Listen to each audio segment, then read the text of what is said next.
Tasha Hood, one of 5 members of the Webify team, and I'm here to take you through our index page. We created this website using PHP. However, we have used CSS to style our website.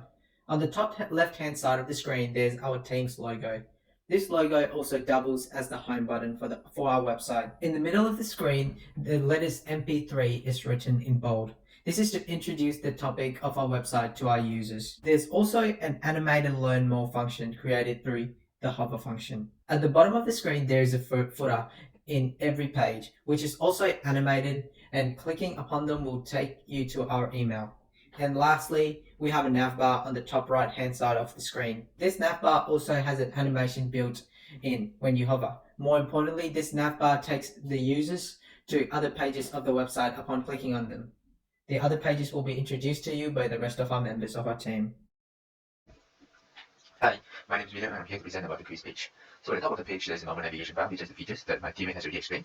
And coming down here, there's a student details form which all users are supposed to fill out before attempting the quiz. So you're supposed to fill out your student ID, your given name, your family name, and your date of birth. After filling them all up, you go down to the questions. So our group has done a total of 8 questions, and all these 8 questions have different input types. For example, this is just a text box, and question 2 or 3 is a radio type, and question 4 is a drop-down list. However, you are not able to see the options on video. So question 5 is a checkbox. Question 6 is also a radio type. Question 7 is a text box too. So question 8 is also a radio type.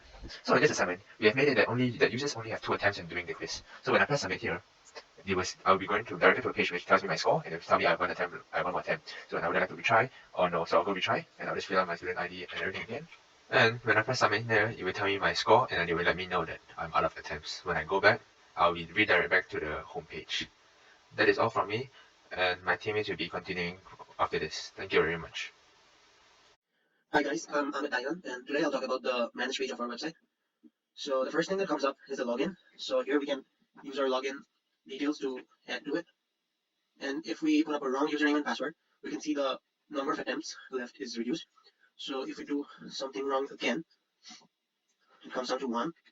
And after the 3rd time, if we have no other left, we can't click on anything else. So the website won't let us try and log in anymore.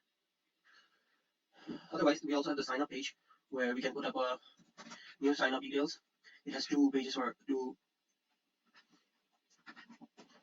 Otherwise, we have the sign up page where we can put in our username to sign up, and we have to put up a password.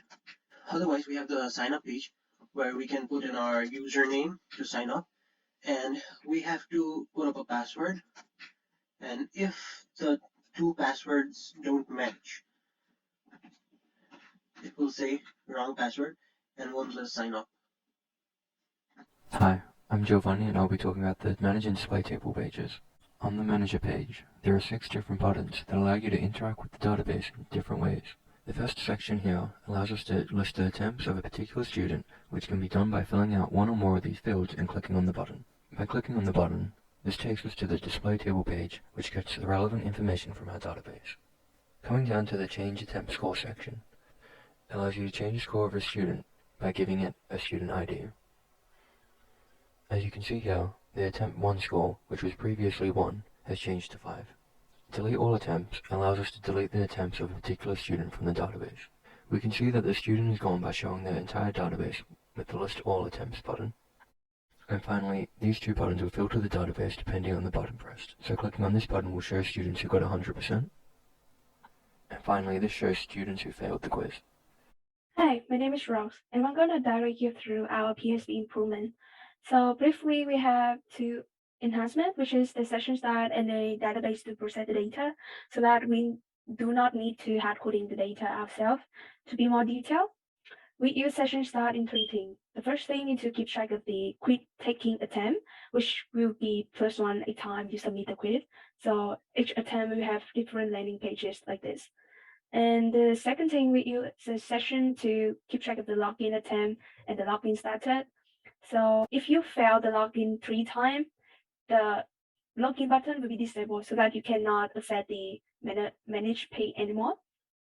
And the third thing is that we use the session start to check the user login with manage PSP for the secure purpose so that no one can directly access the managed PSP.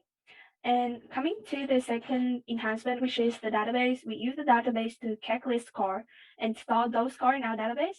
The second thing is we insert the student attempt, and we also develop some of the function in the manage PHP to allow the supervisors to manage the database.